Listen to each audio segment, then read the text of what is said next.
Tak hanya di tingkat pusat, KPK mencatat kenaikan harta kekayaan pejabat daerah baik di tingkat provinsi maupun kabupaten kota, termasuk di Sumatera Selatan dan kota Palembang.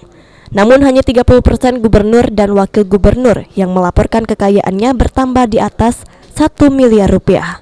Sementara itu ada 18% bupati, wakil bupati dan wakil wali kota yang melaporkan kekayaannya bertambah di atas 1 miliar rupiah. Harta kekayaan Wali Kota Palembang Harnojoyo mencapai 15,6 miliar rupiah, meliputi tanah dan bangunan, alat transportasi, dan harta bergerak lainnya. Menurut Komisi Pemberantasan Korupsi, kenaikan harta kekayaan bukan berarti menunjukkan seorang pejabat salah, sebab bisa jadi kenaikan tersebut karena ada apresiasi nilai aset. Menanggapi hal ini, Wali Kota Palembang Harnojoyo sendiri enggan berbicara banyak. Saat ini menurutnya ia akan fokus untuk membangun kota Palembang dan melakukan penanganan pandemi. Seperti biasa prioritas pembangunan pendidikan, kesehatan, kan itu prioritas kita. Ada yang ditunda tak dari APBD Induk?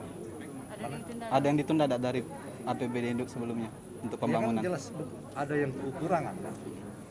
APBD Induk ditanggarkan 4,1. Di perubahan 3,8 ada penurunan. Karena terkait makanya diadakan perubahan ini. Tim Liputan PAL TV.